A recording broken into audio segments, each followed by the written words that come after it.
Good day, friends. Thanks for viewing tonight the podcast called Wounded Hearts, Wounded Churches. We discuss such topics as sexual addiction, religious abuse, and other types of spiritual recovery. This live platform offers counseling sessions, meaningful question and answers, and a counseling continuum. The team includes Personnel Director, Miss Lolita, Technical Director, and Program Director, Mrs. Tennille. Our contributors to the podcast on regularly, Ray Edwards, businessman, Dale Rude, Church of God historian, an engineer by trade, and of course, Ray Edwards, we mentioned him, and also Thomas J. Russell, founder of King Priest Program, a 501(c) entity. Tabitha Ward, she's an accountant and a wife and a mother of three, and she's also an effective contributor. So again, we want to be a support in these areas of forgiveness, reconciliation, and healing. Well, my name is Prince, licensed counselor, founder of Antioch Youth Center, 501(c) program, retired. When the views and opinions expressed on the podcast don't always reflect the staff's ideas and traditions and ideas, but we do want to give people a platform they can express themselves and to show how they recovered from these different entities that people face within reconciliation and forgiveness.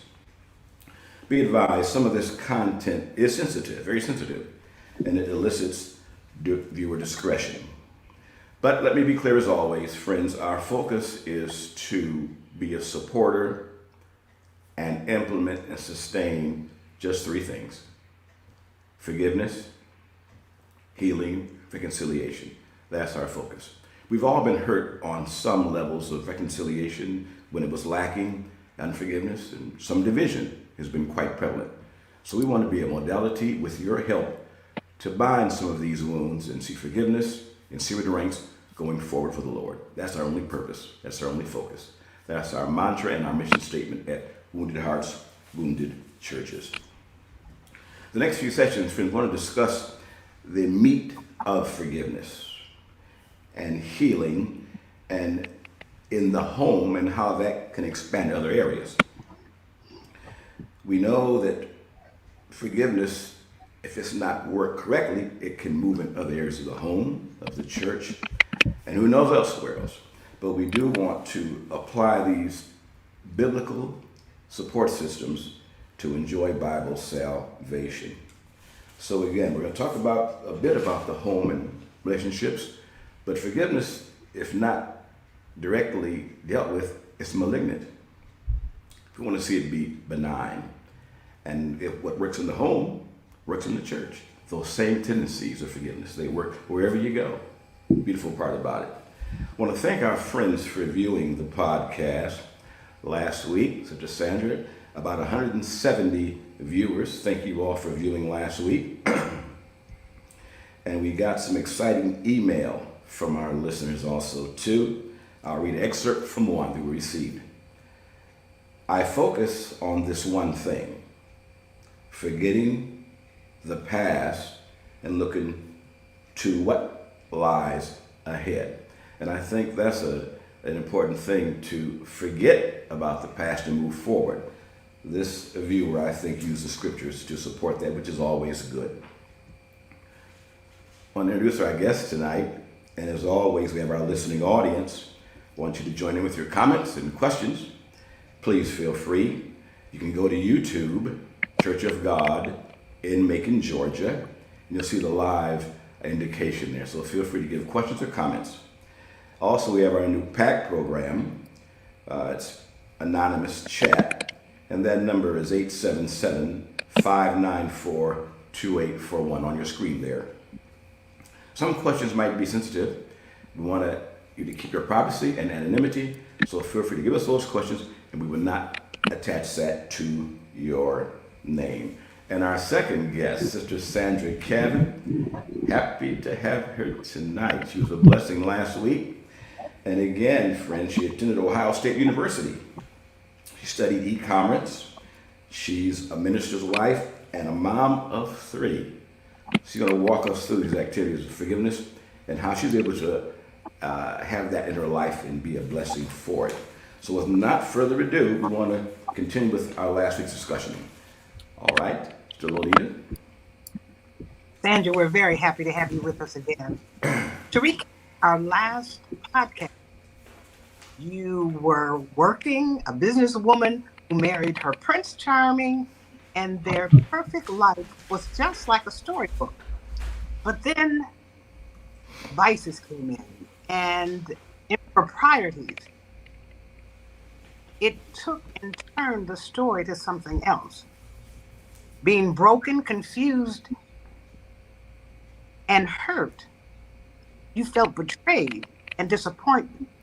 You asked your husband a question, and you were supposed to give us that today. I asked my husband a question, and we were riding home from church one evening, and I inquired about an individual in terms of infidelity, and it was kind of a loaded question, like, was this, this individual or whatever, were there, others, in addition to it. I did want to know about a particular one, and he answered the question. He took a few minutes before he answered, and then, the answer, of course, was one I didn't want to hear, but at least it was the truth. So I did appreciate that, but it cut pretty deep. At that point, was forgiveness an option? Well, at that point, it had to be. I was saved, so I wanted to be right. It was tough. I remember after he'd answered the question, which in the back of my mind, I already knew the answer, but just to hear him say it was difficult. But I remember it was so distinctly after he asked me, after I asked him that question, and then he said to me, would you forgive me? And I paused for a minute, and I told him that I already forgave you. And I was almost it seemed like I was upset almost, that God had given me this is how I really knew that God's strength was real, because, I said, I already forgave you, was my response to him after he asked me to forgive him. But it's like, for me to say that, and it was like I was mad at myself that I did. It's almost like, I really didn't want to, but I had already done it. God had already given me whatever I needed to say. I already forgave you. It was a feeling that I can't really describe it. It was kind of like the same thing happened to me shortly after I got saved and I lost my grandmother. And that hurt really deep too, to lose my grandmother. We called her mother. And I remember being at the funeral, and I was like, I just wanted to scream. Like, it just hurt, but I couldn't.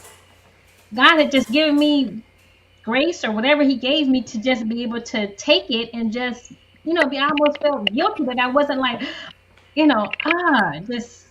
And that was the same way I felt, on that drive home when I told him I already forgave him, but then I just wanted to holler out, but it wouldn't even come. It wouldn't come out. Let me intervene. It's just, Sandra, you're talking to someone right now. I know they're listening. And they're saying in their heart, I just can't forgive this thing. They're saying, I just can't do it. What would you tell them? I would say that, if you want to be clear, you have to. The scripture tells us that, we can't forgive others as far as their transgressions go, then Christ won't forgive us. So you want to be saved, you want to be clear, or do you want to carry on this hurt to where it's gonna hurt your experience? It's gonna hurt your relationship, with God. How do you move forward if you don't forgive them? I mean, it's not easy per se, but I mean, it's the best thing, that you can do. Still What do you muted? Please. Please go ahead. what do you do with the hurt? Mm. Ask God to take it away. Ask Him to keep the thoughts, from your mind, so you're not reminded of it. Um, Focus more on your relationship with God and how, things are good now is something that you don't have to worry about, now that we're both saved. It's not something I have to think about in the back of my mind. If he's late coming home from work, I don't have to wonder where he is because I know he's not trying to risk his salvation, So it helps you to move forward because you don't want to, if you don't forgive, that means you're going to keep bringing things up. And I mean, you're not going to be able to grow. You're not going to get anywhere in your relationship with your spouse or with God. So it's the best for everybody.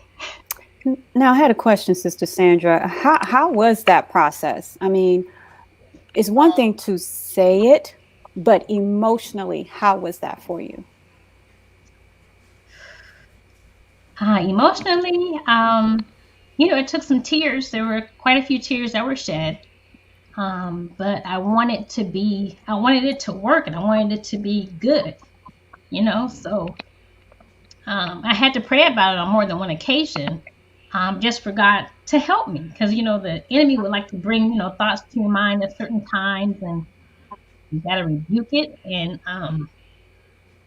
move on. I mean, it still, kind of hurts to talk about it, but yeah, So in the real world, there is forgiveness, absolutely. and you're able to say that you have forgiven him and moved on. I have forgiven him and moved on. Thank Absolutely. God. Praise Thank the the Lord. Lord. Wonderful, wonderful, wonderful. So what would you suggest persons just starting out and they've just found out what you found out? What would be the first step that they do? Hmm. Pray because it's at first you kind of just want so many answers. You just feel like you need to just ask all these questions but really that's just going to make things hurt more, especially if you're not ready for the answer. So you really want to pick up from where you are now and do what you need to do to move forward. Otherwise, it's going to stunt your growth in the relationship. It's going to stunt your growth, spiritually. It can be done. You're going to feel it, but in the end, I mean, you're going to be grateful that you did. Yeah. Now, Sister Sandra, Sister Annette, you had asked this question in a previous interview. Based on your experience and what you've gone through, Sister Sandra, do you think it's important for an individual who has been unfaithful to disclose his past? Do you think that's something that should be done? Or it depends, you think? Ah, I think it depends. I mean, you want to going into a marriage, you want to know. It depends. Are we talking, what I call BC, before Christ, or are you talking, the two individuals have come together and they're saved?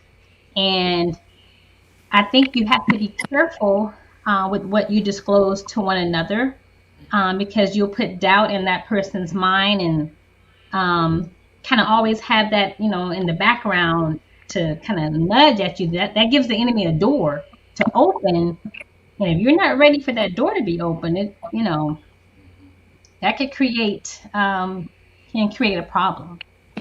Um, you want to know your spouse. You want to have a relationship, a friendship with them. One of the beautiful things about my relationship with my husband is that we were really good friends.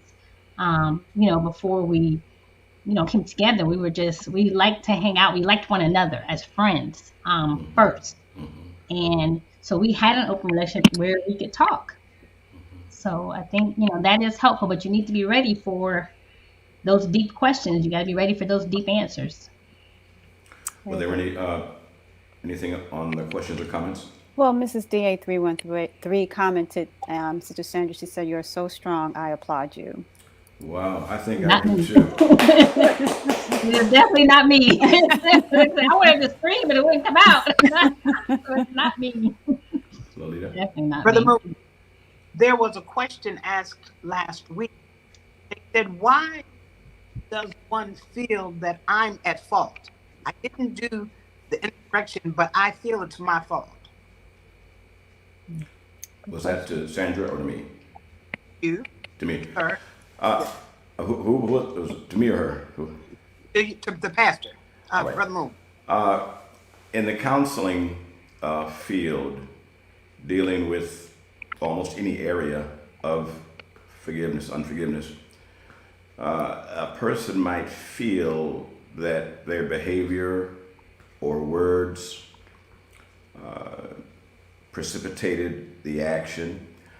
Case in point, when I was early in my counseling tenure, some of the counselors thought that if a man went out, the woman was a contributing factor because she was not this or that. And so they would put the burden on the woman to do certain things, and that's just not true. When a man goes out, that's his choice, and that's not the woman's fault. And so to try to do things in that way just makes things worse. And so also with abuse, same thing. I was counseling at the Central State Prison, lifers, pedophiliacs, and a few of them would say, look, it's that 5-year-old's fault. Well, that's asinine. You have to, if you're wrong, you have to man up to it and say, look, I'm wrong, I did, and that's where the healing starts. So when we lay blame, that's where you stunt your growth. And so we have to understand that if I did wrong, that's on me. I can't blame that. So nope, if you've been abused in the church, abused with a family member, abused at school, it was not your fault. Not your fault. The perpetrator got into that and acted out. You're not guilty, and it's not your fault. Thank you. Very good. Miss Denise Rawls asks Sandra, this question is for you. As a woman, was there anyone else you could talk to, or did you have the need to talk to someone? I didn't feel there was anyone else I could talk to because I really hadn't shared this with anyone. I wasn't one to talk about my personal business like that. I mean, even on the job, there were coworkers who would come in and, that was a topic of conversation is I never badmouthed my husband. I never told anyone. I never told my mother. I guess for one, it was embarrassing. I didn't want anyone to know that, I didn't feel comfortable talking with anyone about it. It wasn't something that I wanted to discuss. No. Maybe for someone else it may have, helped them, but for me that I couldn't bring myself to do that. Needless to say, your heart was wounded, and there's healing taking place? Absolutely. Okay. Absolutely. Absolutely. Yeah. And my husband, he he knew, there would be, and I have my days sometimes where, I kind of wanted to be alone or something, but he gave me my space, without me really even asking. He knew, he could tell that he's a wonderful man. He knew what to do and how to basically accommodate my hurt, kind of let me stew in this for a little bit and just, we'll get through it, but I need my time, and he understood that. So, yeah. Praise the Lord. Very good. Very good. Lolita? As we move forward, for you to think, or for you to know all is well, you're saying what? Work it together? What is advice? Because this is a couple thing. Mm-hmm. Although it's individual, it's a couple things. So what do you say? What do I say to? I didn't hear what you said. What do I say to what? this is a couple thing. I mean, it's two of you that are involved. Mm-hmm. So what are you saying to both parties? Are we to listen more? What are we to do? Communicate. It's like, don't, though I needed my time to myself, I also needed to, just let my husband know how I was feeling. Um, you want to express, whatever it is that's going on at that particular time, so that they have an understanding and not thinking that, well, I'm not, could it be this or could it be that? Communication is key. Um, it's key. Without the communication, you don't have the healing. You don't have that togetherness. You don't have. How can you move forward if you can't communicate? So I would say to communicate as much as possible. Just be open and definitely honest about how you're feeling and work through it. Was Now, it Larry- difficult to be honest with your feelings?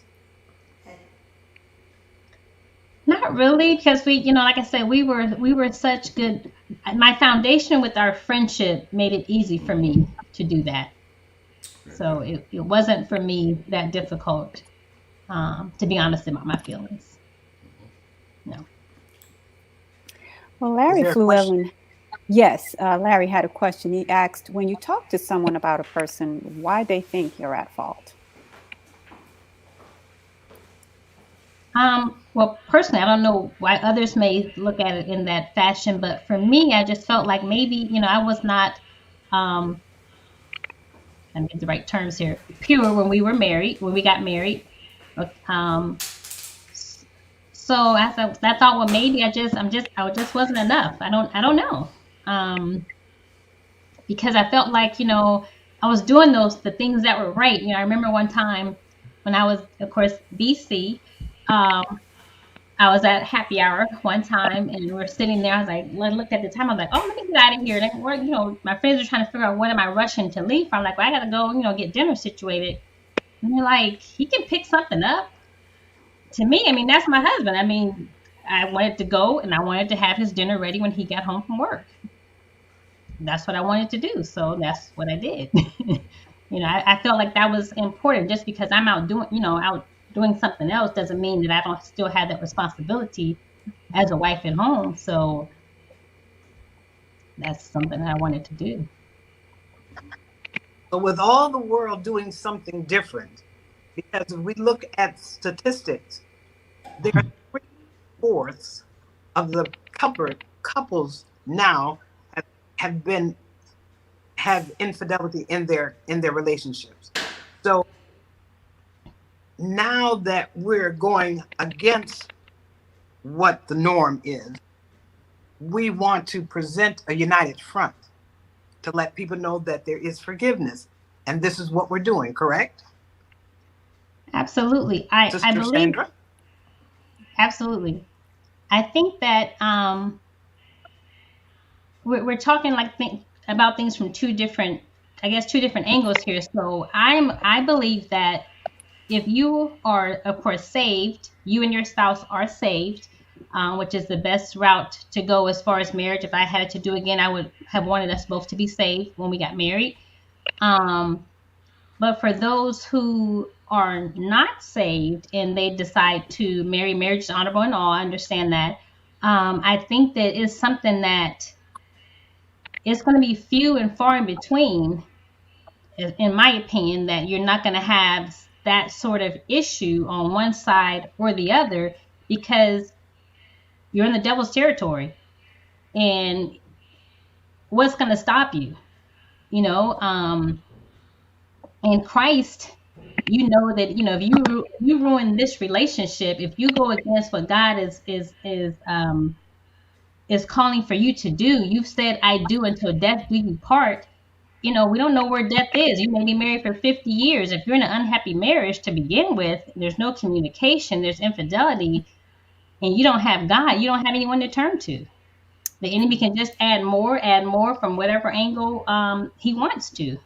So I would highly recommend being saved. Let God lead you and nourish your relationship and communicate, and be honest with yourself, be honest with each other.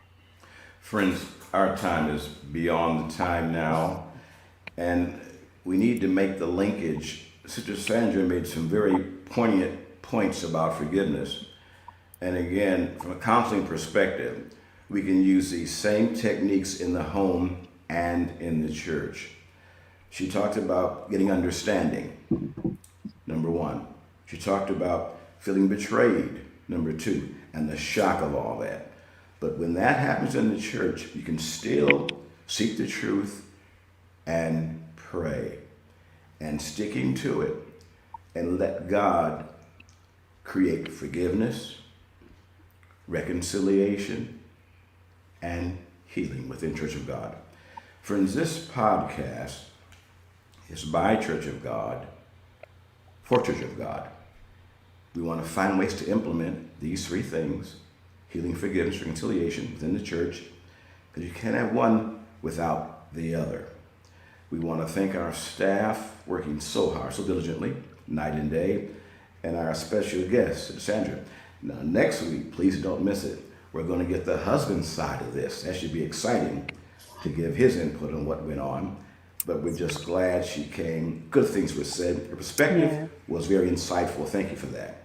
So next week, come back for the other side of this. It'll be exciting. May the Lord bless you. Amen.